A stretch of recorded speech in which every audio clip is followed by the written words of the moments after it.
Hello, everyone. Hi there. Welcome. Welcome in. Good afternoon. Welcome to the Transgender District's Town Hall, the first of the new year. Just going to give folks a few more minutes to log in, to get settled in, get comfortable. We have a lot to share, a lot of exciting things. So get comfortable and enjoy. Um, for those of you that do not know, my name is Jupiter Peraza. I am Director of Social Justice and Empowerment Initiatives at the Transgender District, and I am so happy to welcome you to our town hall. As I mentioned, the first of the new year. So happy New Year, everybody! May this year be one full of growth, success, and transformation. We are certainly very excited at the Transgender District to welcome a new year, one in which we have so many things planned that we cannot wait to hit the ground running. However, as we move forward, we must reflect on all that we have done and accomplished over the last year. 2021 was such a big year for the Transgender District, and to be quite honest, it was also a very big year for the transgender community in general.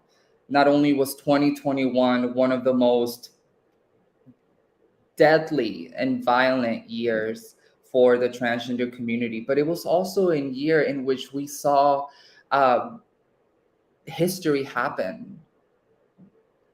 However, for those of you who are tuning in for the first time to an event presented by the Transgender District, the Transgender District is the world's first legally recognized district dedicated for the transgender community. We are located in San Francisco's Tenderloin neighborhood, which boasts a long and prevalent transgender history, but also a vibrant and beautiful transgender community. Not only will we be discussing programs and initiatives we've curated and launched over the last year, like the Entrepreneurship Accelerated Program, housing opportunities for transgender tenants, the Dr. Solis Policy Institute of the Women's Foundation of California, our State of Transgender Visibility Roundtables, Transgender History Month, our annual Riot Party, the summer series with QuackMap, and so much more that we will discuss later on. However, this is also an opportunity for our community to get involved, not only with our organization, but with everything that is happening all around us.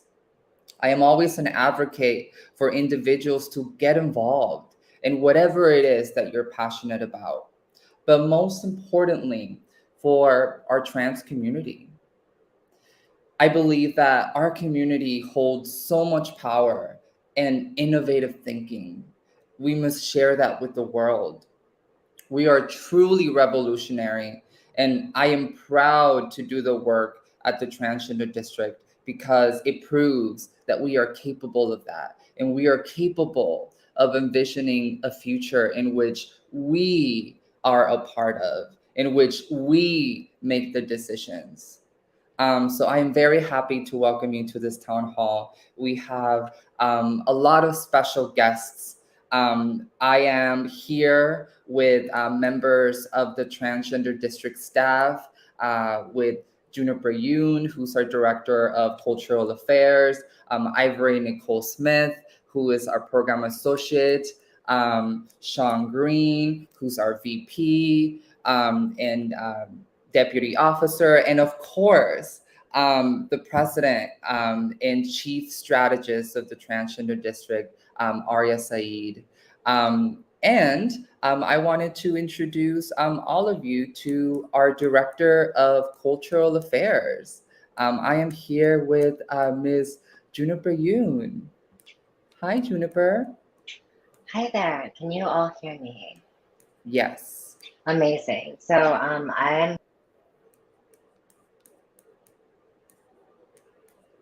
Oh, it seems like we lost Juniper, but that is absolutely okay. And she is back.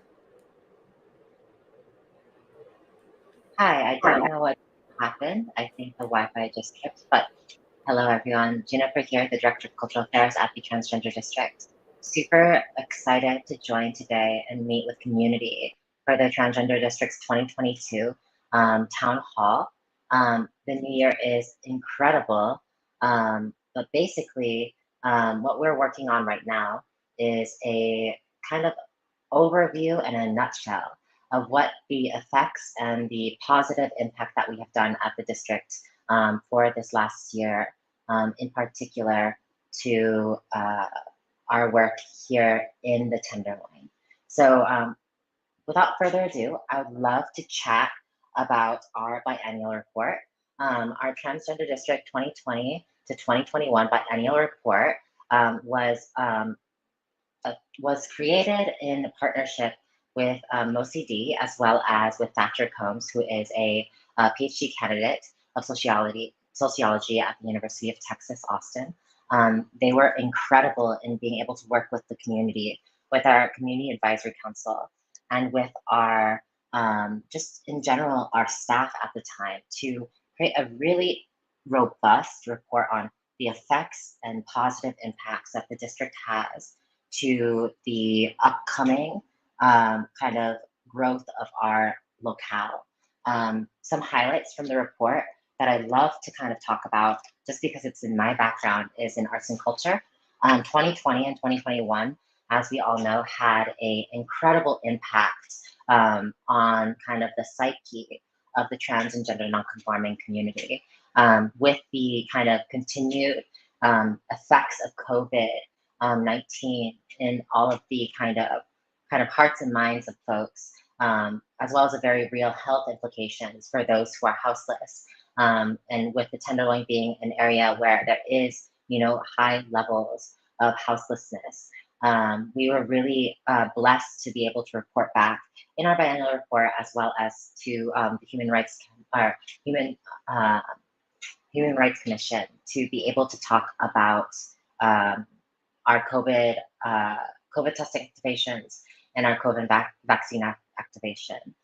Secondarily, in arts and culture, alongside of that, we are really able to uplift folks through a public awareness campaign that was existent on the digital realm as well as the physical realm. So there are actually still some of these ads in the BART on Civic Center.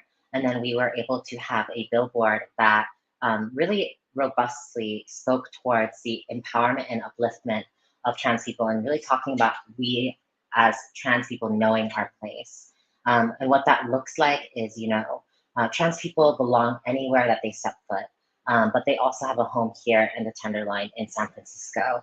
And with that, the biennial report also covers topics such as, historic conservation, tenant protections, land use, cultural competency, these really, really robust and important assets in the kind of work plans that we all have throughout the district to uplift and empower across the board the trans and gender nonconforming community. So, and with that, I think that if you're interested in checking out the full report, we have that actually out and available on our website. So what you want to just do is go ahead and navigate to our main page. And under the first drop box, you can go and see that you click biennial report, and it will basically run into, it'll push you into being able to open the PDF version of this report, which has, everything from the glossary that explains every single note, as well as the research methods, as well as information about, events that we've had in the past, anything from our plurals exhibition to our non-binary chats, to the Riot Party. You can all find on our website. So again, I don't want to keep you all too much, so let's jump back to Jupiter, who is going to now speak a bit about our HOT program, as well as the Policy Institute that she has been so, you know, very much like stewing in this really incredible program. So I would love to bring Jupiter back to the stage. Thank you, Juniper. Thank you for walking us through the Biennial Report. There is a lot in the Biennial Report. If you're ever around the neighborhood and would like to pick up a copy, we actually have a few copies that we can give you so you can check it out. But thank you for that. And yes, I wanted to talk more about HOT. So over the last year, we launched our pilot program, Housing Opportunities for Transgender Tenants. And the last that you heard from us, we were just launching this program, and I believe that it was 2 months since we had launched it. And there was not a lot of information that we had collected on this program. But now, as we approach the 1 year anniversary of HOT, I wanted to discuss some findings. Um,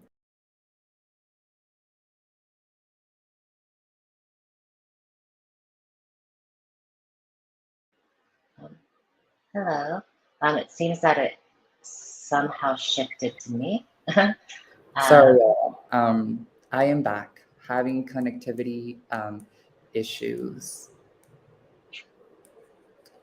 But yes, as I was saying, um, some of our findings from HOT is that we had 8 available slots. So we had 8 vacancies that we offered to transgender tenants who were residing in the San Francisco Bay area. And out of all of those vacancies, we were able to fill all. And all of our Hi there. It seems that somehow our host keeps getting removed. So I would love to chat a bit more about HOT, but as we kind of iron out these technical difficulties and these issues that we're foreseeing with this program. Oh, there we go. I would love to continue what Jupiter was going on regarding our program. So with the Housing Opportunities for Trans Tenants program, we have again secured the housing for these individuals, which was a pilot program, 100% of which who identify as transgender, non-binary, gender non-conforming, intersex, and then they are also 100% BIPOC identified between the ages of 20 to 39. The beauty of this program is in the fact that we were able to really suss out a opportunity to create a stipend so that folks could feel um, the choice in being in a place that felt affirming, in a place that was, you know, a step above what could be traditional housing methods and opportunities for trans folks who are perhaps forgotten about other in other kind of cases. But with that in mind, could we go to the next slide? With the partnerships that we did, we also did partnerships with DCM, with Sephora, with Native, to really provide the tenants with products and necessities to make a home of their new place. And then HOT is really a partnership between a local developer that was once called Star City, as well as the district. It's unfortunate that we are reporting the news that Star City was actually, you know, bought and is under a different developer named Bungalow. So our original development is a bit shifted, and it has shifted, and then is thus affecting kind of the pilot program moving forward. So with that, as the program phases out, the ideology and the framework of advocating for those in the housing justice world is really, really still going to continue here at the district. And just because I know this, my dear colleague Jupiter is the expert on this, I would love her to jump in and take over. Thank you, Juniper. We are having some technical difficulties with the Wi-Fi, but it is always beautiful to have a team that knows exactly what to do and knows exactly how to support you. So yes, as Juniper was saying, the first year of HOT was incredible. We were able to provide wonderful opportunities for trans individuals in the San Francisco Bay Area. But as I mentioned, HOT was a pilot program. It is a pilot program. And as we phase out HOT, it's so important for us to take away everything that we learned from HOT. And one of the things that we learned, it was just a framework in the principle, in the ideology of HOT. And that is always advocating institutionally via policies, employment, jobs, initiatives, the well-being of our transgender community, especially here in San Francisco. So as we reflect everything that we've learned from the HOT program, we continue to preserve this framework and this ideology. And through HOT, we learned about the importance of providing gender affirming and stable housing for transgender individuals as a pillar for a prosperous and fulfilling life. HOT in itself, in the framework and in the structure, was successful because it proved to us that when we provide affordable, gender affirming, and stable housing for trans individuals, you open the door for something bigger. You open the door for lifelong planning. You open the door for individuals who are thinking about starting a business, who are thinking about purchasing a car, who are thinking about going back to school. HOT, as a subsidy, we were able to provide that. And we are very happy with what we did and how we supported our community. But nonetheless, housing opportunities for transgender tenants as an initiative will continue to live on in the work that we do at the Transgender District. And I am so happy and I am very excited to apply all of the things that we learned to our future programs and initiatives. But before that, I wanted to talk a little bit about our State of Transgender Visibility panels. This past Pride Month in June of 2021, we wanted to do something that we had never done before. And we wanted to talk about transgender visibility. There's a lot to discern when we talk about transgender visibility. On one side, transgender visibility means progress. It means that we are being seen. It means that we are being considered, that we are, noticed. But on the downside, transgender visibility could also be something that may place us in danger. It might be something that might hinder our capacity to feel safe or be comfortable. However, we also wanted to take this opportunity to make an assessment of where we are. And we took two big, incredible fields that we saw over the last year and over the last few years grow incredibly in the presence of transgender individuals. And one of those fields was politics. And the other field was Hollywood, entertainment. In these two fields, we are seeing trailblazers break down doors, windows, air vents, everything to get into the room and have a seat at the table. And we wanted to have these two discussions to talk about, where we were both in politics and entertainment.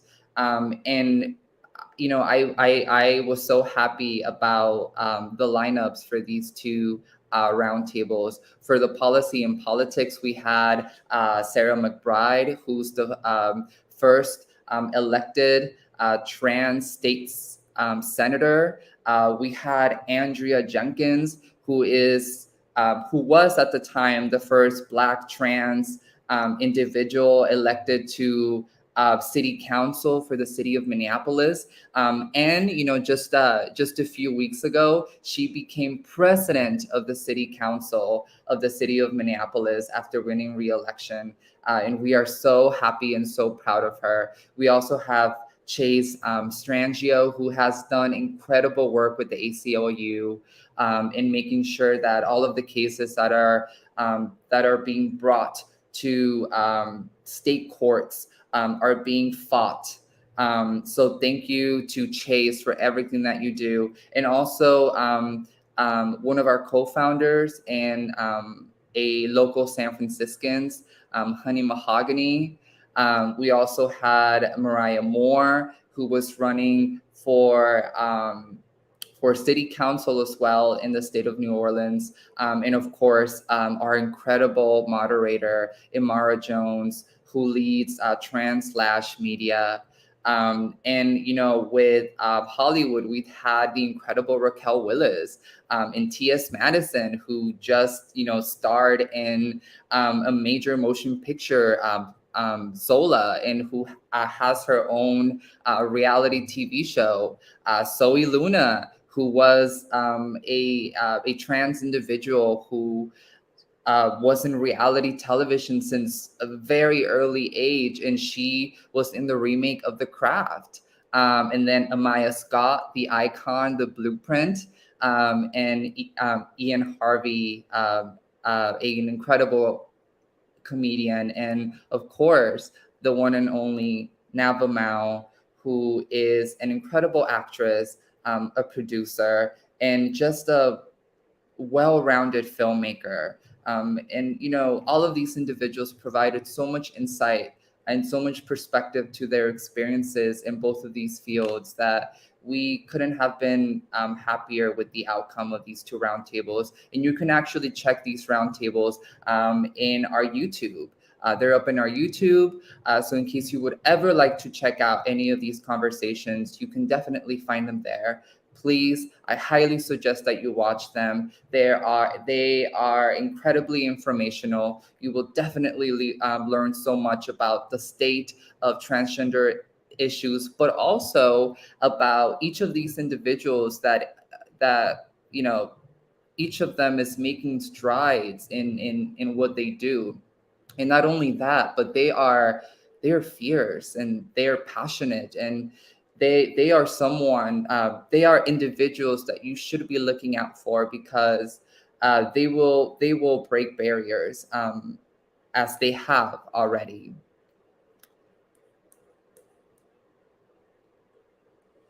And I now wanted to turn it over to Juniper a little bit.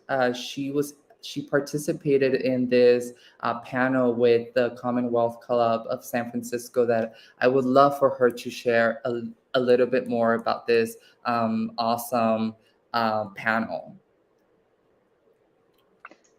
Hey there, thank you so much for inviting me to the stage again. Yes, this panel was incredible and it was very timely. I think what was really, really moving was to be able to be alongside such incredible change makers, incredible voices in the kind of social awareness and social justice movement towards the upliftment and the valuing of trans and Black and API lives. And to be able to be offered platform by Michelle Meow, who is, of course, Michelle Meow of the Michelle Meow Show. Their work has been incredible in creating a place where folks can have honest discourse about the really hot topics of our time. With Diamond Styles, who is of the critically acclaimed podcast Marsha's Plates, Lucy Omega of the Black LGBTQ Migrants Project, myself, and then of course Andy Mara of the Trans Legal Defense Fund. It was an incredible panel. You can still watch it on the Commonwealth Club's website.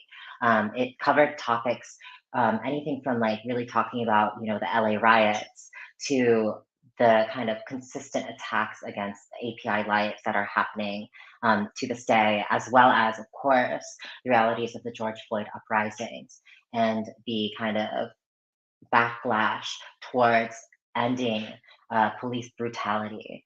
So it's a really important conversation. It was one of two conversations I was able to host in the last year on the Michelle Meow show.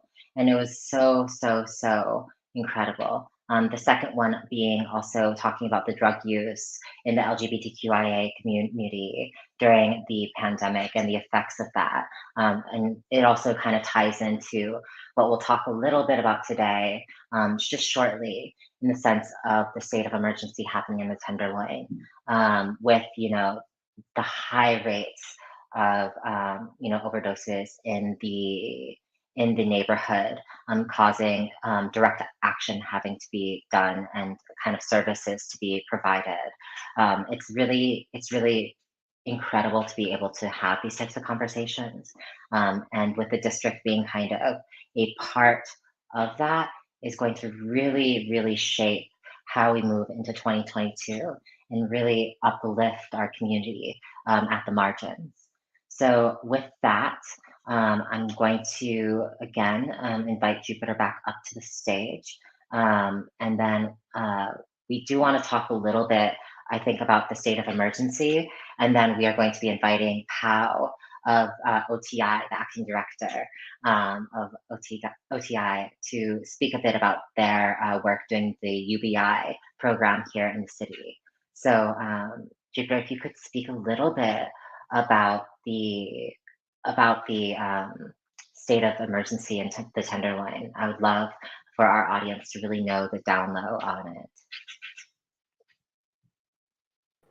Yes, thank you, Juniper, for that leeway. As some of you know, and others of you may not know, but last month in December, Mayor London Breed issued a state of emergency for the Tenderloin, for the creation of a linkage center to help folks in the Tenderloin find access to housing, to medical attention, and any other type of resource that they are searching for.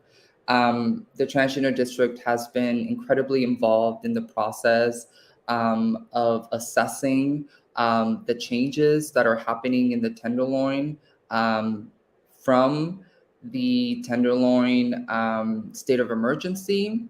And we are working with incredible community partners like the Department of Emergency Management, to make sure that we are collaborating with them as much as we can, to make sure that we are working together to make the Tenderloin the best that it can be, not only for our transgender tenants, but also for all the tenants of the Tenderloin, because a healthy neighborhood not only benefits our trans community, but it benefits our home, which is the Tenderloin.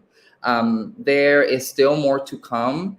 We're still in the early stages of how the state of emergency is going to transform the Tenderloin. However, I am very excited to continue to be a part of this collaboration, in making sure that we are raising our voice to make sure that everything goes smoothly, and everything is working the way that it should. But yeah, we are still waiting for our friend Pal. Pal Craigo is actually the new acting director of the Office of Transgender Initiatives. This was something that just happened over the last few months. The previous director of the Office of Transgender Initiatives was Claire Farley, but now Pao has taken over, and we wanted to provide this opportunity for him to introduce himself, and also explain his new role and who he is and what he has in mind for the office. However, as we wait for him to come on, I wanted to jump to talk about transgender history and our Riot Party, which was two very exciting events that we did last year. And I'm going to bring back the presentation to talk a little bit more about Trans History Month, because we have a very special guest from the National Parks Association that will share a little bit more about the importance of preserving not only LGBT heritage, but also transgender heritage as well. So Transgender History Month. In August of 2021, Mayor London Breed signed a proclamation declaring August as Transgender History Month in the city of county of San Francisco. The proclamation welcomed the 55th year anniversary of the Compton Cafeteria riots, cementing those riots as a pivotal moment in LGBT heritage. It was a moment that happened 3 years before the Stonewall riots, and it is a moment in history that not many folks consider, a moment in history that not many folks think about. But I think it's very important to make this connection in order to understand how critical and how important transgender history is, for our modern day LGBT movement. It is the reason why we are here today.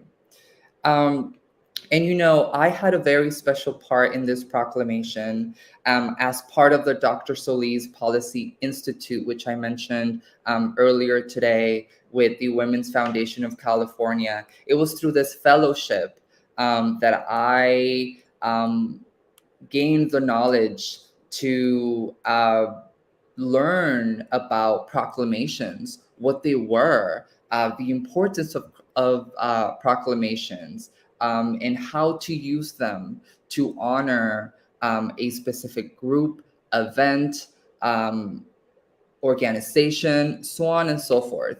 And upon learning about proclamations and the use of them, I had this very incredible idea to write this proclamation to honor transgender history. We have National LGBT History Month, but I don't think that month, specifically honors the monumental contributions of the transgender community to the LGBT movement. And we also have other days to commemorate the trans community, like Transgender Day of Visibility, which happens March 31st, and also Transgender Day of Remembrance, which happens November 20th of every year, and also Transgender Awareness Week, which happens the week right before Transgender Day of Remembrance, from November 13th to November 19th. We have these occasions, these ways to commemorate the trans community, but I didn't believe that we had something that commemorated our community like a celebration. We did not have that, and part of why I decided to co-write Transgender History Month is because I wanted us to have that. I wanted us to have an opportunity for us to rejoice in all of our accomplishments, to be joyous, to be together with our community. I wanted us, to be able to have that, and it wouldn't have happened anywhere else but San Francisco, because of all of the rich history that is right here, just right around our corner, where we are right now. if it would have happened anywhere, it should have happened in San Francisco, and it happened in San Francisco. I always like to phrase that. I always like to say that phrase. If it starts somewhere, it starts in San Francisco. And it's mostly because of the progressive history of this city, a progressive history that trans people have contributed so much to. So I'm very thankful that we have Transgender History Month. And one of the things that I'm looking forward to for 2022 is making sure that August is just an incredible year, in making sure that all of our community members and all of San Franciscans know what Trans History Month is, why it's important, and and all of the incredible things that we should learn from it. And also Transgender History Month is the nation's first. There is no other month like such anywhere else in the country. And I am very elated that the Transgender District spearheaded this effort.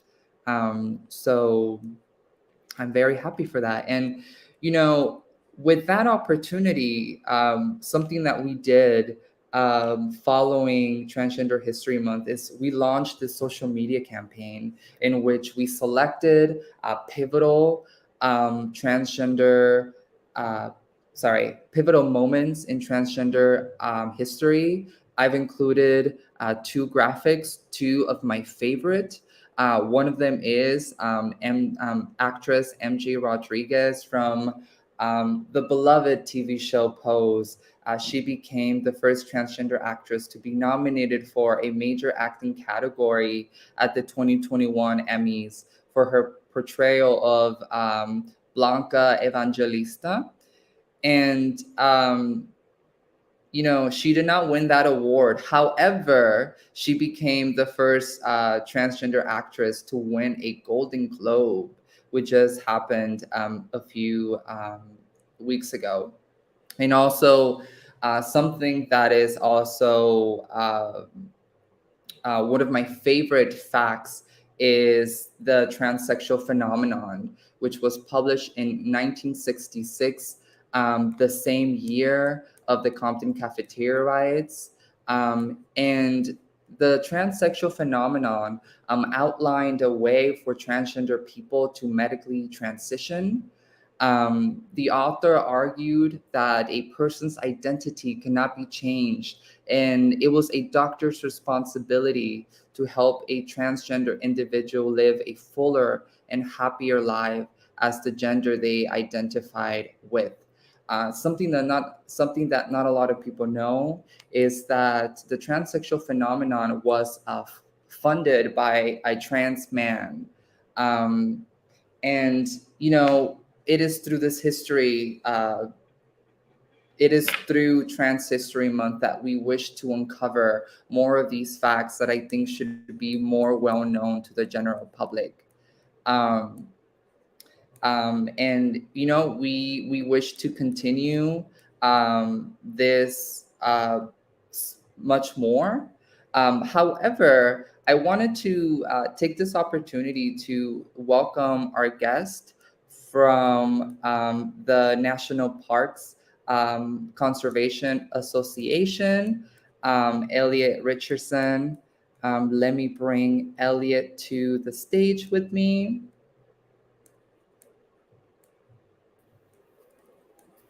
Hi, Elliot. Hi. Hey, how are you? I'm good. How are you?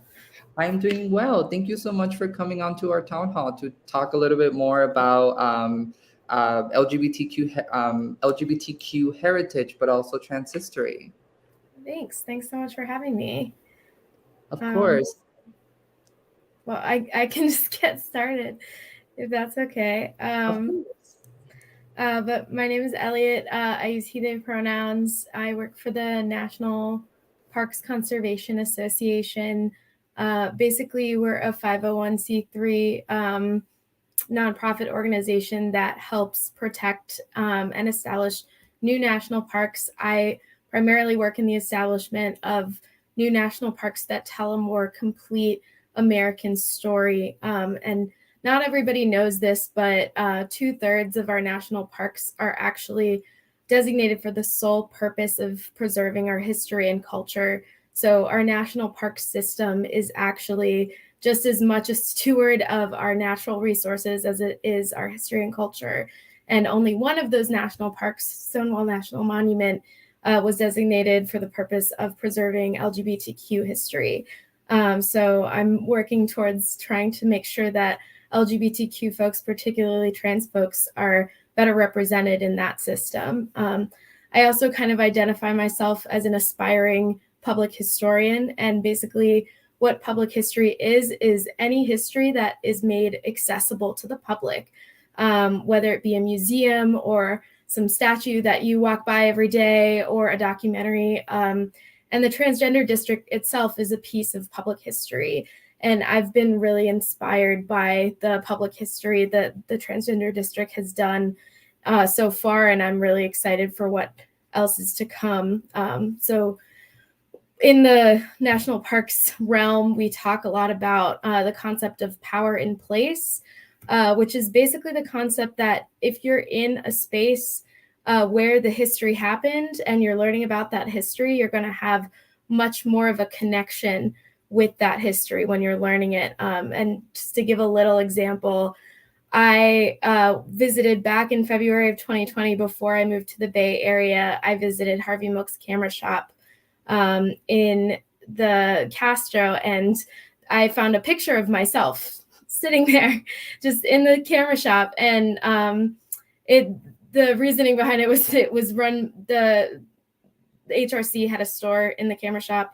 I used to work for HRC. I signed my photo rights away at some point, and there I was. But I felt this really strong connection to the space. It's one of the few standing known spaces left that we know queer history happened there. And I just wanted to make sure that other people experience this kind of connection in queer spaces as well, that we can have this connection with our past when we enter different spaces. But yeah, and also having the same feeling of connection, knowing that there's a transgender district out there and I'm a trans person, and knowing where the space is, where my history was, is really important to myself and my identity, and more broadly in the trans activism movement. And just like overall, we need more spaces. We need to assert ourselves in space and assert that, trans people have always existed. And that's why it's so important to make historical preservation a part of our activism as trans people, as queer people, because asserting our existence in the past and taking up space, reclaiming space that was once ours, gives us power in the present.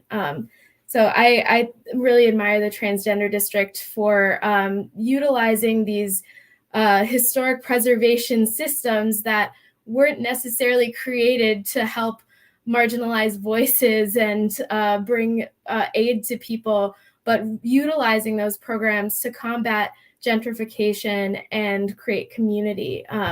And so that's a little bit about why it's important. Thank you. Thank you so much, Elliot. You framed it beautifully. That is also the same way that I think about transgender history.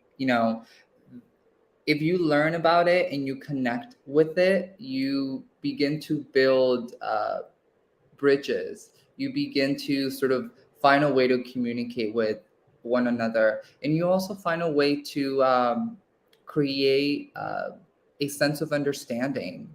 I will say, I see a lot of, I just wanted to point it out. I see a lot of transphobic comments in the comment section. And I just wanted to say, there are folks that do not understand. There are folks that have never had the opportunity to interact with the trans person. There are folks that have never learned anything about transgender history. There are folks that don't even know where they come from. Many of us, all Americans, we all enjoy certain things in our everyday lives that come from the activism of trans people. But if you do not know this, you will not be able to understand the trans community. If you do not know this, you won't be able to, to join our movement and be a part of something special. I always say that modern day social movements come from transgender activism, because it is true. Any modern day social movement that is categorized by liberation and resistance comes from a trans person. And Elliot, you put it beautifully, and I cannot thank you anymore for jumping onto this town hall and contributing to this conversation that we're having about trans history, because I think that is so important, and I also think that it's a way of the future. So thank you, Elliot, and also for everything that you do at the National Park Conservation Association, all the things seen and unseen. You've always been a very strong supporter of the Transgender District, and for that, I thank you. And it also feels great to have someone that is also working to recognize transgender history. So thank you for that. Thanks so much, Jupiter, and thank you for all of your wonderful work at the Transgender District. It really means a lot. Elliot. Bye. All right, folks. So I also wanted to talk about our Riot Party, which also came in August of last month. Of last year, I'm sorry. And the Riot Party happened the last Sunday of August 29th. And the Riot Party is the Transgender District's annual party that commemorates the anniversary of the Compton Cafeteria riots of 1966. But this past Riot Party was one that was very special, because not only was it the first Riot Party during Transgender History Month, but it was also one of the biggest Riot Parties that we've ever had. We had DJs, musicians, live drag performers, exotic dancers, and community leaders, all of who came together for a celebration of a rich legacy of history and activism on behalf of the transgender community in San Francisco. I have included our very creative and delicious graphic that we use for promotion. And as you see, we had great participants. We had one of our favorites, Diamond Styles, who is the co-host of Marsha's Plate. We had DJs, Fiera Ferrari, DJ Dreams, and so many others, like Saturn Rising, the iconic Juanita Moore, and also the legend Donna Persona. They were all part of this celebration. And as we were there in that intersection where the riots happened 55 years earlier, we could not help but feel powerful. We could not help but feel the energy all around us. However, I also wanted to bring back Juniper, because Juniper killed it at planning this event. And Juniper? Hi, everyone. Thank you so much for bringing me back on stage. I really, really want to, give a shout out to all the folks that really made the Riot Party kind of the most special event of that year. We are all kind of coming out of kind of the second wave of the pandemic, and we weren't quite sure if we could get together. We weren't sure if we could key. We weren't sure if we could do it safely. So a block party that really supported and uplifted the community was the highlight of my summer, with of course, like you said, these incredible performances, incredible opportunities, and just the really amazing reality to actually just be around each other and not be afraid. I actually want to kind of take a pivot. We're going to go into some upcoming topics that Jupiter and I will be speaking about that are really, really important at the district. But I want to give a shout out to everyone that's going to be on panel today. It's really, really great to see y'all kind of taking everything in stride. For those who are watching and have not seen it on our end, we do see a lot of public comments in the town hall right now. And if there's any kind of technical difficulties, we are working tirelessly in the background to delete and kind of quiet down transphobic and racist comments that are being thrown our way. So I wanted to be transparent about that and kind of share that, the district really stands against those types of statements. And we really strive to creating a forum in which we can all kind of come together and celebrate the highlights that we've had in the past year, while also seeing and looking towards the future of 2022. So, despite several comments that you might see coming from, God knows who, just know that we're out here, we're doing the work, and that stuff, we just brush it off and shake it off. And I really, really want to thank all of our panelists for kind of taking that with stride. It's really, really special to see that. But without further ado, I'm going to go into a couple topics, and then we're going to actually invite Madeleine Lynch of QuackMap to the stage. But before I get to head to that, Jupiter, is there a slide for the next coming programs that we have on our agenda?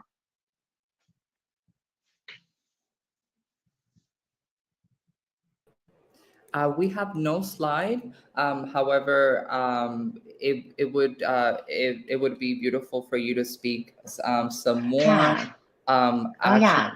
There we go. Beautiful. Girl, what are you talking about? Okay. Hi, everyone. As a director of cultural affairs, there are 4 programs that are kind of underneath my umbrella alongside of Jupiter that I'm really, really proud of and want to talk about. It's our name and gender change clinics, which we are so proud to announce that we are expanding them in 2022 to include not just getting your order for name change, but we are hoping to really create a program that is robust and in partnership with several different legal partners so that we can actually go and do more types of documentation changeover. So anything from passports to birth certificates, things of that nature for those who are transgender and gender nonconforming in the San Francisco Bay Area. Another program that I'm so blessed to say my dear, dear sister and friend, Christian Washington, alongside of their business partner, Sade Stance, has initiated is the Comfort Pop-Ups. If you haven't heard of it, I'm surprised. They are like the most inclusively exclusive Southern food, comfort food pop-ups that are based right now in the East Bay. But we're looking towards doing a local partnership with Comfort to do a storefront here in the district, as well as continue these really beautiful pop-ups that offer, live music, that offer really delicious, very well-made soul food and Southern food, and delicious drinks, all made by someone who is an incredible person who has been shot in our Know Our Place campaign, who has shown us incredible amounts of growth. So feel free to check that out on social media. And then finally, I wanted to kind of loop in Fluid Co-op, as well as our Entrepreneurship Accelerator program, which will be launching in the summer. We're looking to expand that program with kind of really creating a boot camp, but also supplementary classes internally so that our entrepreneurs can really feel empowered to take their businesses and their plans to the next level. And one of the existing organizations right now that is coming out of La Cocina in Tenderloin is Fluid Co-op. Jojo Tai was a graduate from our last program, and they have been, slinging coffee and bringing in community since that day. So we really want to congratulate them on that point.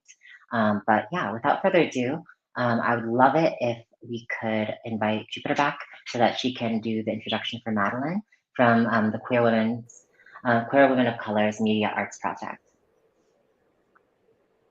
Thank you, Juniper. Thank you for that. And yes, I wanted to introduce another special guest.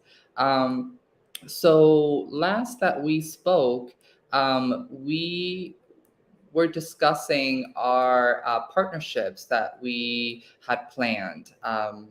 And when I say last you heard from us, I mean our last town hall, which happened last year. But we shared that we were very excited about our upcoming collaboration with QuackMap, which is a Queer Women of Color Media Arts project.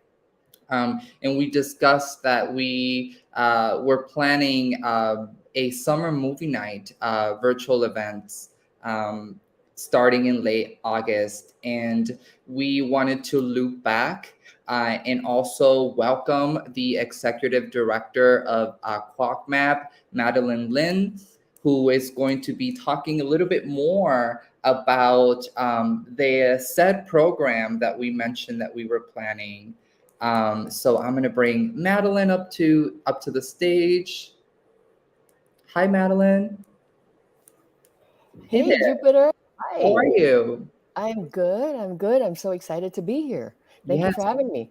of course. Thank you so much for coming on. And speaking about our wonderful collaboration that we had last year. I had the wonderful opportunity to watch all of the films and also host one of the Q&As, and seeing the talent and the curation of films that QuackMap put out was just incredible. And I just wanted to thank you, but also I wanted to give you the floor to speak briefly on our summer series with QuackMap. So thank you, Madeleine, and take us away. Sure. Thank you. And by the way, I just wanted to say both you and Juniper both did such an excellent job on hosting the filmmaker panel discussion. But anyways, as Jupiter said, back in August and late August and early September of last year, we were very excited to partner and work with the Transgender District. We were invited to co-present 3 virtual film screenings for the online summer movie series, and we were delighted to feature our short films that had been created by our QuackMap filmmakers.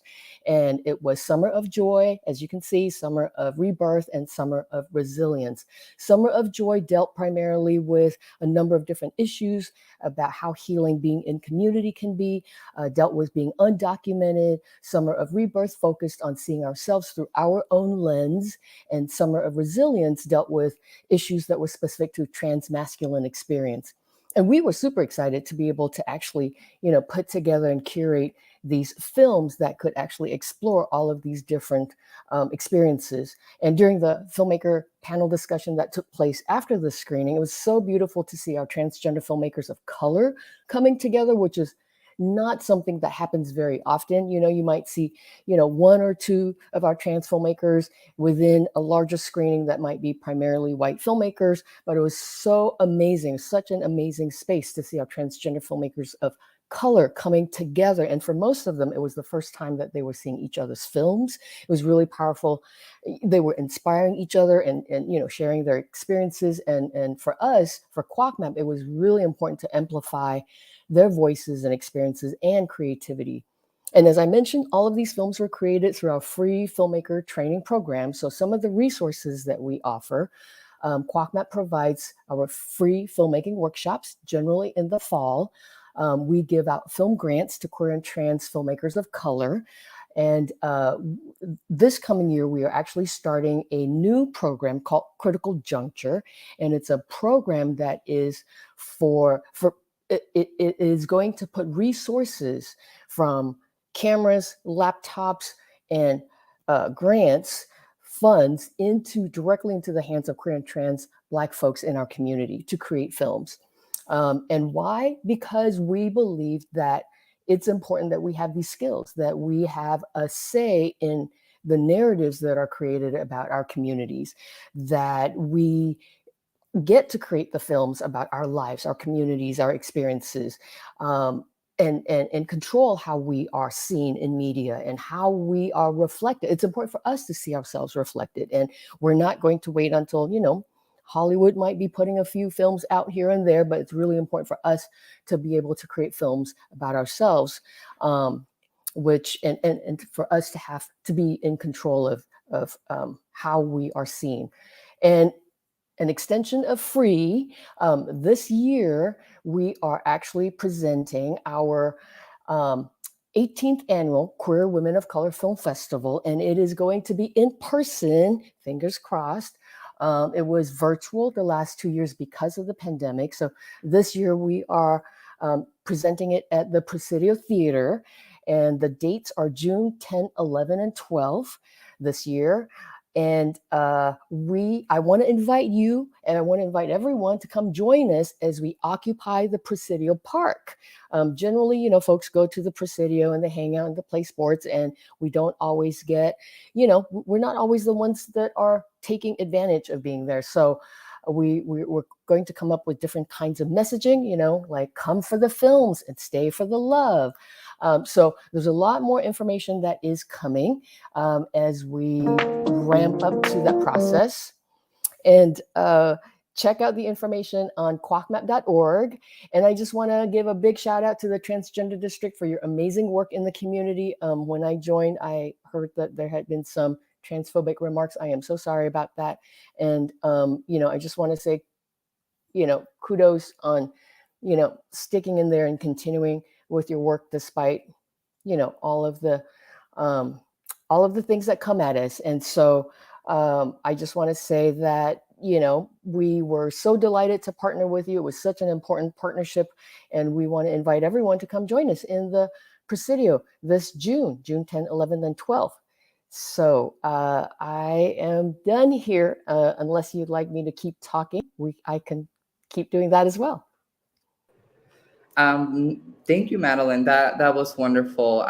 Thank you so much once again for taking the time and joining us on this town hall. But also thank you so much for uplifting us and reminding us that there are many opportunities for trans people to persevere. One of them is, of course, through the magic of filmmaking and making sure that we are providing queer and trans individuals the opportunity to create and and make sure that they are the architects of their own life depiction.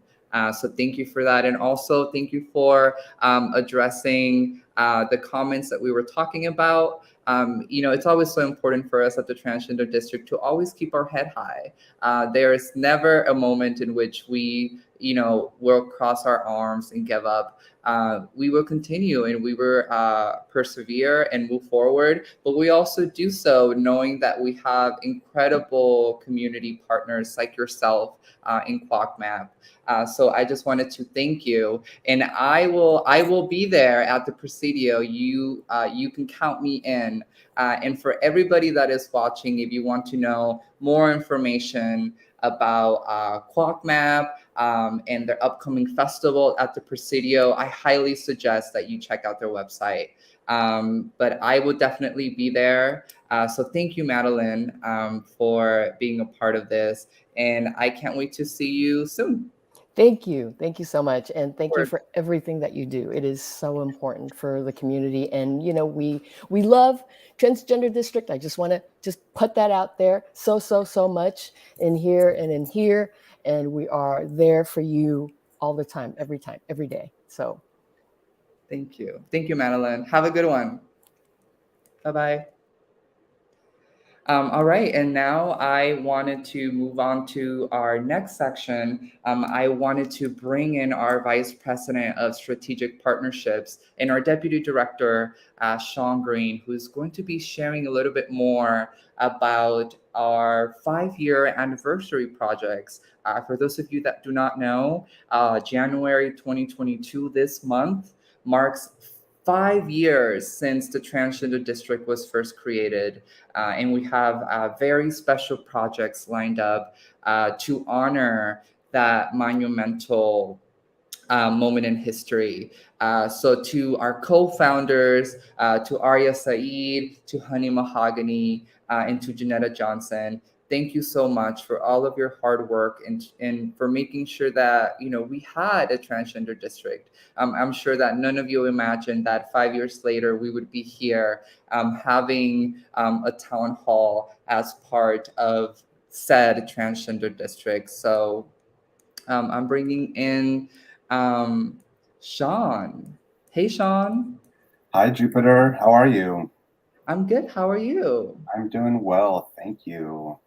Thank you for I'm the. very excited for you to share more about the 5-year anniversary projects, because I know that you have some news for us, and you also have a little sneak peek for us to watch. So tell us more about what's in store. But also, Sean has been a part of the Transgender Districts since, the very beginning. So Wow. yeah, okay, so maybe some time after it was created, but Sean has been with the Transgender District that sits sort of progressed and snowballed into what it is today.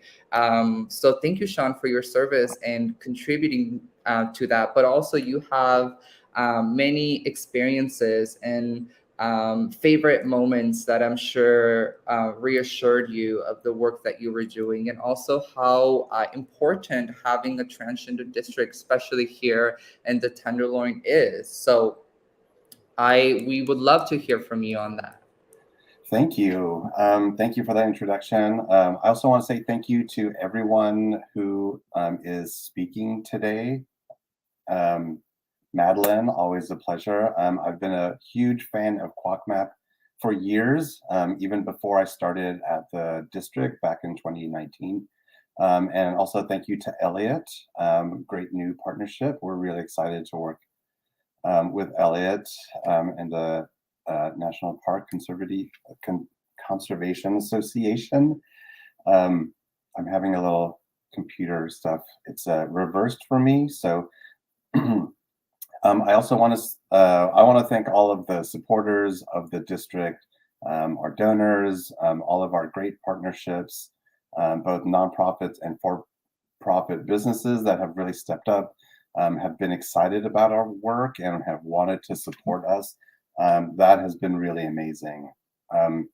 So as Jupiter mentioned, the Transgender District is celebrating 5 years, which is really exciting. So back in 2017, legislation was passed through the supervisors in San Francisco to create cultural districts. Fun fact, both Aria and Honey Mahogany helped co-write that legislation to make cultural districts exist in San Francisco. So that was pretty amazing to actually have that happen. We are one of 8 legally recognized cultural districts in San Francisco currently. There may be more on the way, depending on who is looking to create a cultural district in their neighborhood. All right, so where I have a little some notes. Thank you for that little tidbit. So there are 2 big things that we're doing this year.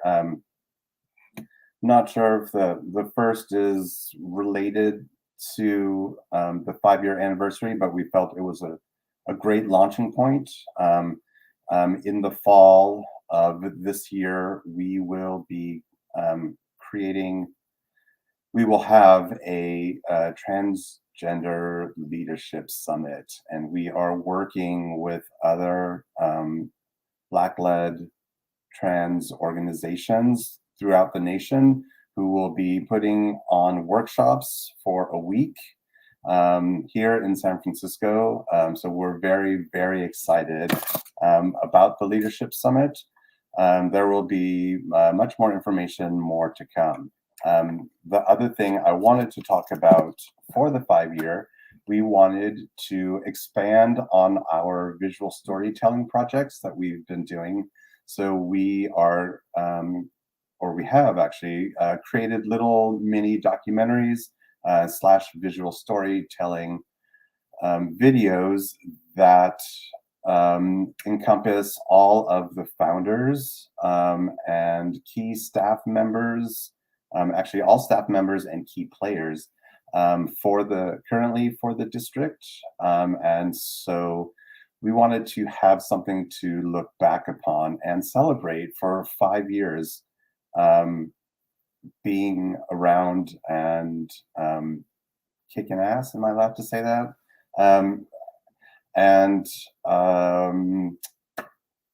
As you know, unfortunately, we are still the only district, but we are hoping to change that.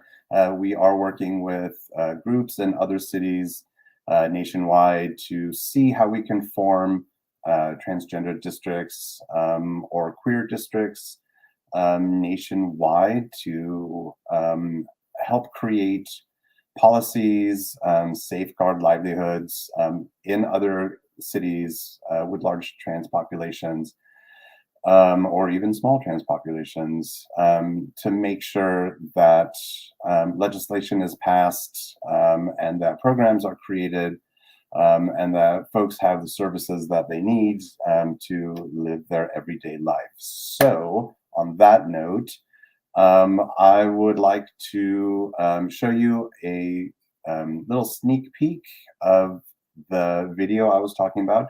Now, these are not the individual videos, but it's kind of a compilation of the folks that we have recorded to talk about the district. So grab some popcorn and enjoy. Thank you. Take it away, tech team.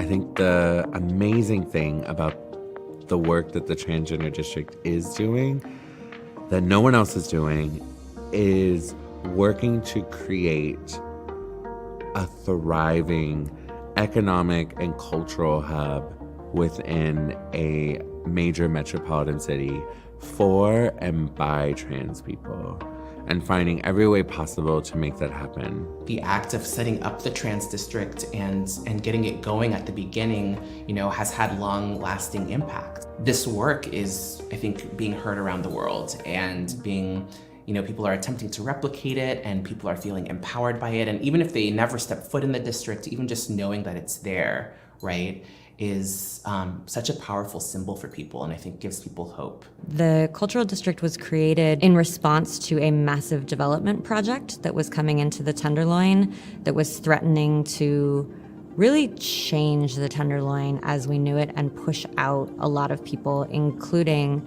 and especially the trans community who had been in the Tenderloin for decades and decades and decades. We were seeing so much of our history erased, both, again, through gentrification, through the destruction of buildings, redevelopment. There were more LGBT serving businesses down here in the Tenderloin along this strip than have ever existed in the Castro or Polk Street. It was huge and thriving. The Tenderloin became a bastion in San Francisco for folks who wanted to live their life the way they needed to, outside of laws telling them that they couldn't be who they wanted to be. There was a massive hotel that was leveling a whole block in the Tenderloin that was on the corner of Turk and Taylor, which is probably two of the most important queer historical sites in the United States. It sucks that we have to sort of bend to the whims of this larger sort of like omnipresent institution because they have so much power and we don't. These non-LGBT people had made a deal to destroy and tear down our historic resources without engaging any of us in the dialogue. They were leveling an entire block of our history with no mitigations being done to preserve that history. Through that fight, we were able to win mitigations from the developer, and that was the seed money that allowed us to create the Transgender District. When the opportunity came up, we actually started out going after a building, which was the Compton's Cafeteria building that is still there at 111 Taylor. There was no way that we could get that particular building. That's when we decided we'll ask for the district, really thinking about a 1 block radius, and we were very fortunate enough to get 6 block radius.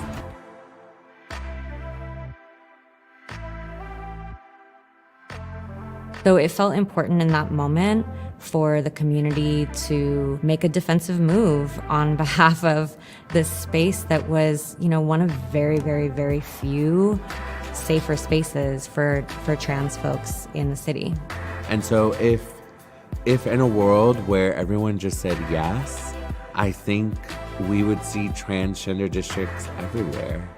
And I think the hallmarks of a transgender district would be that you see transgender people and gender nonconforming people and non-binary people who are owning businesses and who are housed in housing that they love and is affirming, and that we've sort of created our own economy, right? Sort of in the midst of a world that does not economically empower us, that does not proactively hire us, or give us jobs, or give us housing, or, you know, affirm our identities or our authenticity as trans people. That's what a transgender district in a city would look like.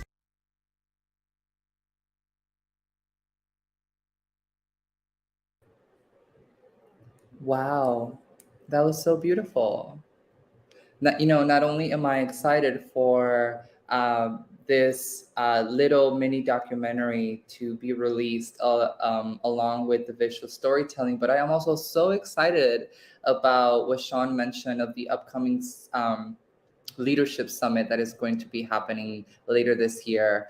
As I mentioned, there are many things coming this year on behalf of the Transgender District, and I am so happy to be a part of what is coming. And as you saw today with this short clip that Sean was so kind enough to share with us prior to release, there are so many things to celebrate, and there are so many things to rejoice in the existence of the Transgender District, and also what lays ahead. So thank you, Sean, for stopping by and giving us a little sneak peek. So I wanted to bring back Juniper. As Director of Cultural Affairs, there are many things that the Transgender District is currently planning, in which culture is at its core, in the arts and such. And I wanted to bring her on so she could share some of those exciting events that are coming up, that I think some of you should know, so you can keep an eye out. Hello. Hi. So yes, it's super, super exciting, and I'm super heartened to be able to announce that we have completed the first phase of working with the Yerba Buena Center of the Arts, who has launched a guaranteed income pilot and a secondary program that aims to offer a guaranteed income to artists from marginalized backgrounds. The second series, the Transgender District was contracted to work with YBCA to name and identify 10 transgender and gender nonconforming artists in San Francisco who are from different walks of life, from different backgrounds and from different practices, to be supported through a granting process, which allows them basically a guaranteed income that lasts 18 months, that pays them $1,000 a month. So it's super, super, super incredible that we have been able to name 10 incredible artists who I'm because we are not, wanting to just kind of tell which of these people which people are receiving this. We want to make sure that we honor their anonymity. But I'm really blessed to say that they're coming from different backgrounds. They're performers, they're dancers, they're filmmakers, they are painters. And each of these folks will be, over the course of the 18 months, awarded $18,000. So it's just really, really wonderful to have been able to work with Yerba Buena Center of the Arts. We're super thankful to have been chosen as a community partner with them. Secondarily, we also have some partnerships with the SF Public Library that are coming down the pipelines. Unfortunately, there have been some COVID restrictions reinstated, so those are kind of more on the back burner. But just know that we are working with the public library, and we have an exciting kind of plethora of events down the line. And then, of course, the next partnership that we're working with very closely is the Opera Parallel. in the Upper Parallel, and we are planning it in the spring, putting on a performance that is going to be in the heart of the district. So keep your eyes and ears peeled to participate in those partnerships, whether there will be, bookings, opportunities to attend. Again, all of our events we try to make at little to no barrier of cost for any folks who will wish to participate. If anything, like it's no one's going to be turned away. So we really look forward to these partnerships. We're really, really blessed to have a robust list of community organizations who are working in tandem with us. So I also want to again bring Jupiter back to introduce the next segment in which we will be talking about our CAC.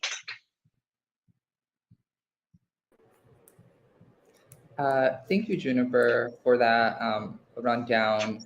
I wanted to say that I am very proud of all the work that you have done. I always learn from you and how diligent you are in curating the best programs and making sure that you are presenting, this beautiful product for our community to bask in it and to enjoy it.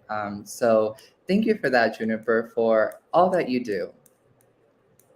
I also wanted to bring a very special staff member of the Transgender District as well, our program associate, Ivory and Nicole Smith, who I've had the pleasure of working with as we've both co-led our Community Advisory Council, otherwise known as our CAC.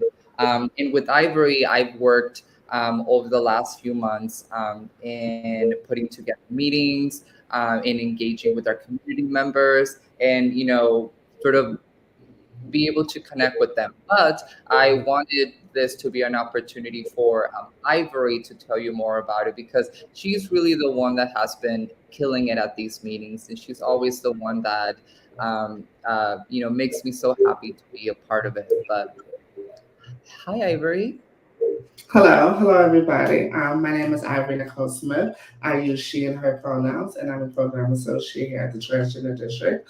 I am here to briefly speak with you all about our Community Advisory Council. Our Community Advisory Council is super, super special to me because we get to engage with 12 person max community members that engage, and they give us all type of input and ideas that we really love, and they're just really super engaging. The CAC Community Advisory Council engages us with community leaderships to create a vision of placemaking, cultural events, and so much more. The CAC community is a small group of trans and non-binary folk community members, stakeholders, and service providers as well. The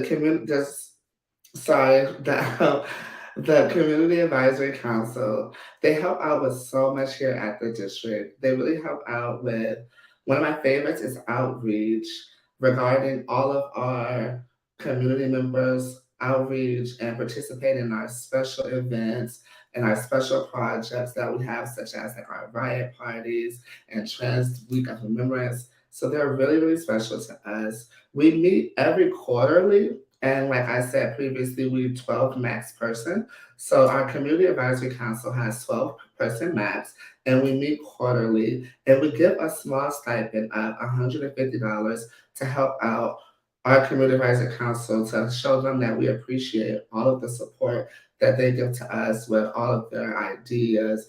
And they just come with everything. Like, they're so engaged in the community and the district. It really, really, really helps us out to figure out the needs of the community and the wants. So it's very, very special to us to have a Community Advisory Council, to have that like support, to know like what's going on in this community and that special help.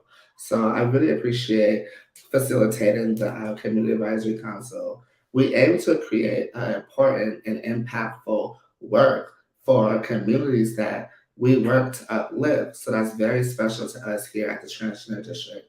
And before I finish speaking about the Community Advisory Council, I really wanted to thank and Elliot and our special guest as well at the town hall for coming. We really appreciate you guys. Thank you. And back to Jupiter. Thank you, Ivory. That was incredible. I really like the way that you sum up how special our CAC is, because it really is. We always make sure that we provide the opportunity for members of our CAC to feel that their words are being considered, because they are. They are. For all the events that we put together at the Trans District, we always make sure to consult with our CAC to make sure that this is, the direction that the direction that the district is heading is a direction in which they feel supported and they feel empowered by. So thank you, Ivory, for leading the CAC with me. And to be quite honest, there's no better individual to lead the CAC with, but with you, because you make everything so fun and welcoming and personable. And that is how I think it should be for all of our community members, regardless of where we are. So thank you, Ivory, for the work that you do. And I also think this would be a great opportunity to talk about what you and I did for Transgender Awareness Week and Transgender Day of Remembrance, because I also it meant a lot to me to plan the events that we had in mind for Trans Awareness Week and Trans Day of Remembrance with you. So I'm just going to show the slides what we did, but what we did with Trans Awareness Week, it was something similar to Trans History Month, in which we provided individuals and events that uplifted trans people that are doing incredible work all over the US and in the world. I've included two graphics, two of my favorites, which is of trans artist and filmmaker Tourmaline, who was selected to have her work showcase at the Met. And it's just incredible to have the work and the art of a trans artist be sort of showcased at one of the world's biggest museums, let alone at one of the world's most valued museums. So Tourmaline, you did that in Tourmaline. We met Tourmaline in New York back in September, and she was so sweet and so welcoming, and it always is empowering to interact with trans individuals who are also killing it and sort of creating a path of their own. So you rock, Tourmaline. And also, I briefly mentioned Amara Jones earlier today. She was who moderated our State of Transgender of Visibility, Policy, Politics, and Social Justice. And when we heard that she, along with Kiara St. James, that they were appointed to New York City's Commission on Gender Equity, I was so excited, because Amara is a powerhouse. She is a incredible thought leader, and to know that someone like her, as well as Kiara St. James, that they were appointed, that they were selected by the mayor of New York to serve on this commission on gender equity. It really warmed my heart, and it really brought joy to me, because as trans people are fulfilling roles that have never been held before, roles in which are providing accountability. It is just it's really awesome to know that they are a part of it, and I cannot wait to see what else they are going to do. So these were two things that this was one of the things that we did for Trans Awareness Week. Also, our president Arya Saeed, she collaborated with Refinery 29 to write this incredible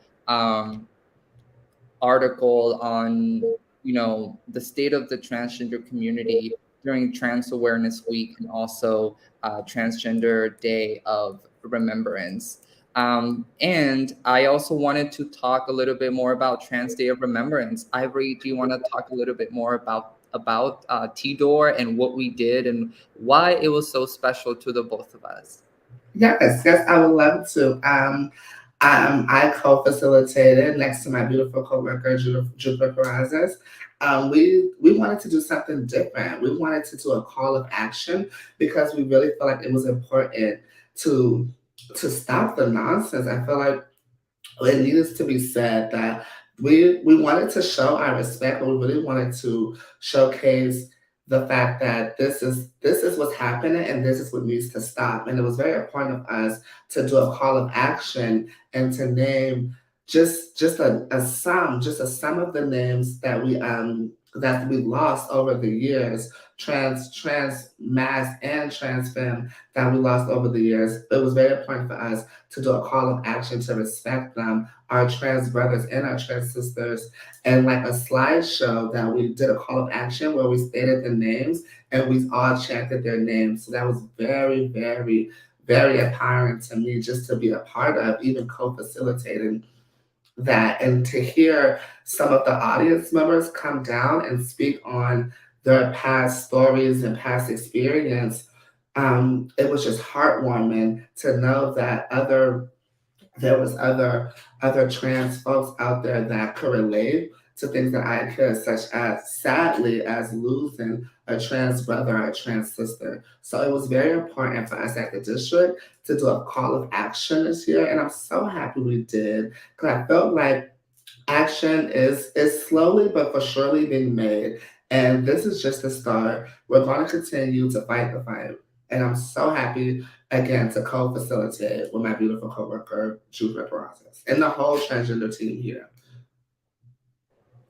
Thank you, Ivory. And yes, to reiterate what Ivory said, we wanted this event to be special. Trans Day of Remembrance is an event in which we allow ourselves the time and the space to grieve and to process the loss of our community. But we also wanted this to be a time in which we collectively said enough.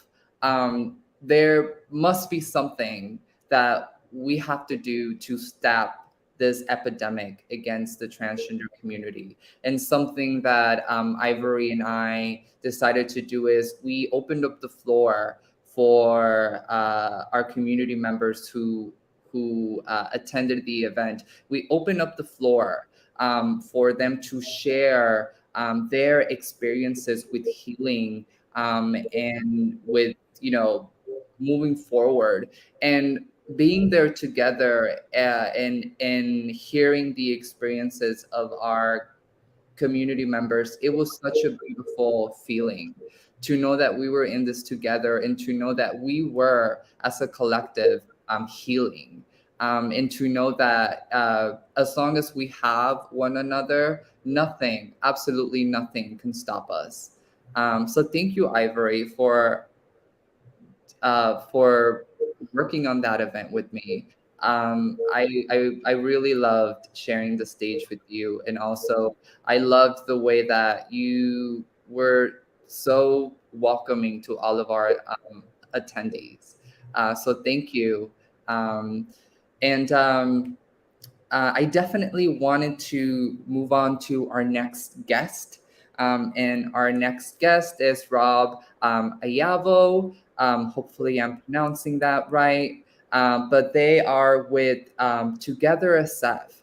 And they are here to talk a little bit more about what is currently happening in San Francisco. So something that the Transgender District prides itself, something that we like to do, is that we always want to make sure that we are aware of what's happening in San Francisco. We always want to make sure that we are keeping tracks of the political waves, if you wish.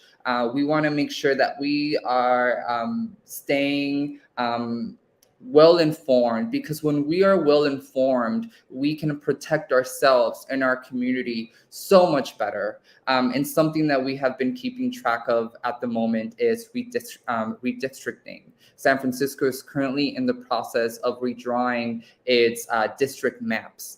And over the last 10 years, the Tenderloin has experienced a population boom. And because of that, the Tenderloin is about to be broken up. And that is something that we do not want to happen. But we wanted to present this opportunity because we need the support of our trans community. We need our trans community to be well informed, to have all the knowledge that they need on what is happening with redistricting, to make sure that they are well equipped to participate in any way that they can. So I wanted to bring Rob on. Hey, Rob. Hey, Jupiter. Thanks for having me. Of course. Thank you so much for jumping on and for being a part of our town hall. Yeah, of course, no problem at all. I'm glad that you set aside this time to talk about redistricting. Like you said, it's a very important topic that we need to make sure as many people are engaged on as possible. Yeah, so thank you for having me. Is it fine if I kind of just jump into kind of talking about the process and what's happening right now? Yeah, of course. Take us away. I'm going to step down and I'm giving you the floor. It's all yours. Awesome. Thank you so much. Well, again, I am Rob Ioval. Jupiter, don't worry about saying my last name wrong. There's a lot of vowels in there, I know. But I'm Rob. I'm the lead community program manager for Together SF. And if you don't know us, we are the largest network of volunteers and community caretakers here in San Francisco. And we help connect you with opportunities to get involved in your neighborhood and help you get involved in city government. And that's what I'm here to talk about today, specifically around redistricting. And I'm sure many of you have heard of redistricting in the context of redrawing congressional district lines, but we obviously go through a similar process here locally. And for those of you who don't know, San Francisco is divided into 11 districts, with each district represented by one supervisor on our Board of Supervisors. And each district can make up different neighborhoods. So for instance, District 6 is like the Soma, Tenderloin, South Beach, Treasure Island, and there's other couple neighborhoods in there as well. But for every 10 years, we do redraw the boundaries of our supervisor districts based off of the census data that we get. And this process is handled by the redistricting task force.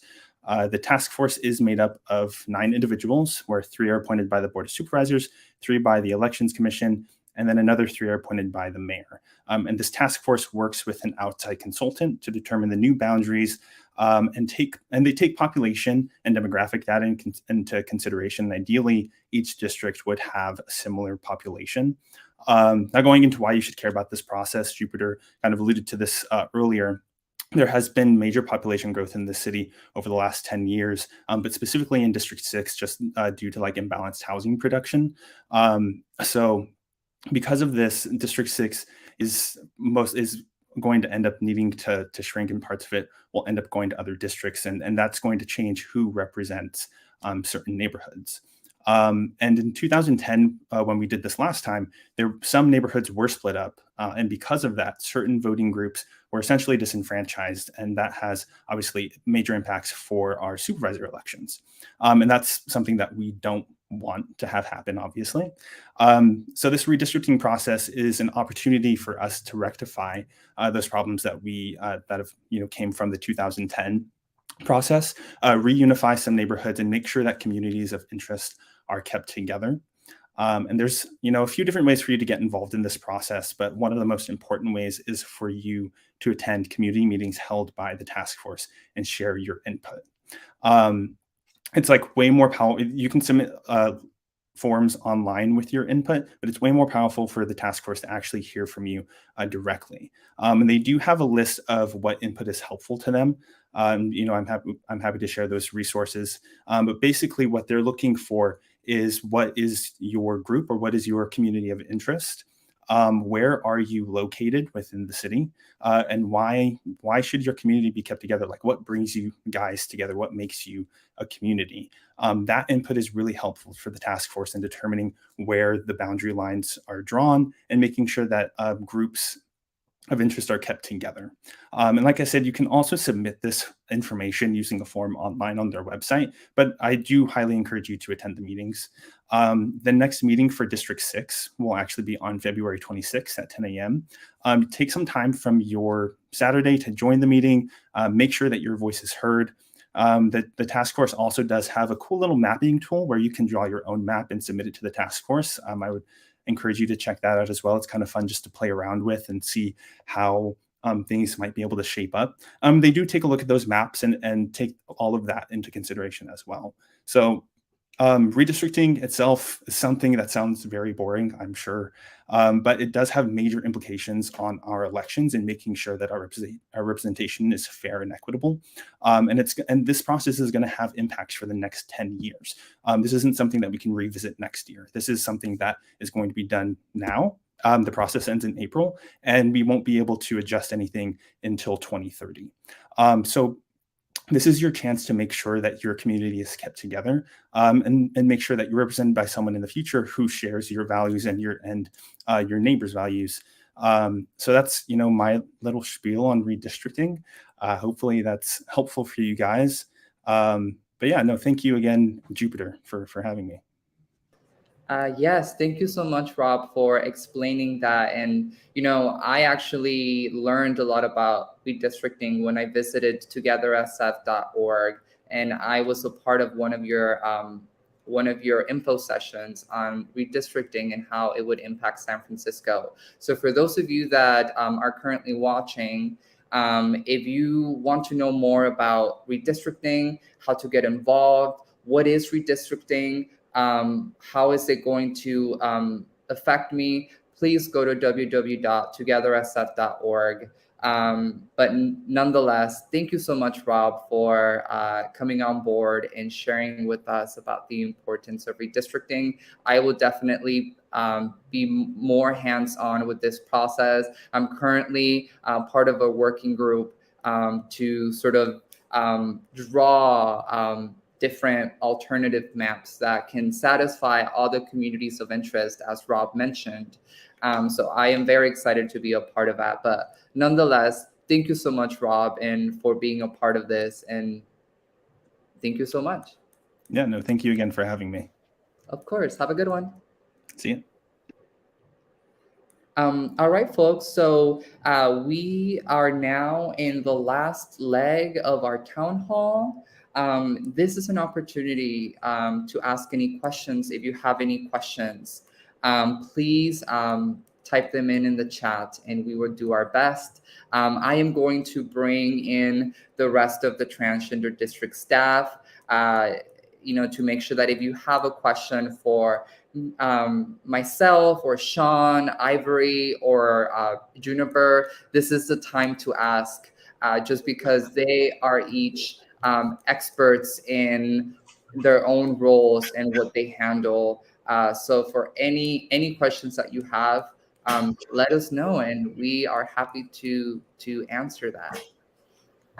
Hey, Juniper here. I actually got a divine message from above that we want to be, cognizant of everyone's time, and just because of how there was such a robust amount of information at this town hall, we really want folks to kind of like percolate on that. So we're actually going to, encourage folks who have any questions to reach out to us via our info account, and or through any of our personal accounts at the Transgender District SF.com. So feel free to shoot any of your best questions, concerns, comments, any sort of compliments that you want to give to info, I-N-F-O, at transgenderdistrictsf.com. And we will happily get to them in good time. It also allows us to get this video, this live closed captioned. and then we'll repost it for folks who need the closed captioning to access the information that we just shared. So thank you so much, everyone. And I wanted to, thank Jupiter, Ivory, and Sean, and of course, Aria, for their incredible work that is uplifting and empowering the transgender and gender nonconforming and intersex communities. And then as a final announcement, I wanted to share that I actually am having my final week here at the district, and I will be moving on from this role. And basically, I will be continuing to work as a freelance artist. I feel very blessed to have an incredible amount of support from the district in my departure. And everyone's wishing me, all the best, as well as supporting me in this new chapter of my arts career, of my writing career, and just, allowing me to kind of lead this beautiful nest that you have all created. So if anyone wants to keep up with me, you're welcome to shoot me an email at juniperyun@gmail.com. And yeah, that's your best way to reach me for any commissions, for any inquiries, or anything that you want to ask about, the district and beyond. So again, so many thanks to this incredible team. And let's call it a night. Thank you so much, everyone. And also, thank you so much, Juniper, for being such a leader.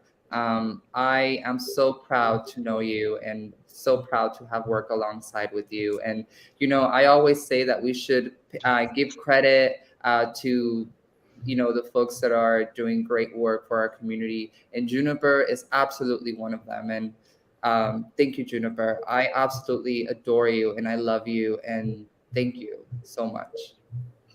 And I love you all so much too. Yeah. Thank you, everyone who is watching, for tuning in. And please reach out to us. We cannot wait to hear from you. Nonetheless, till next time. Thank you, everyone. Bye, everyone.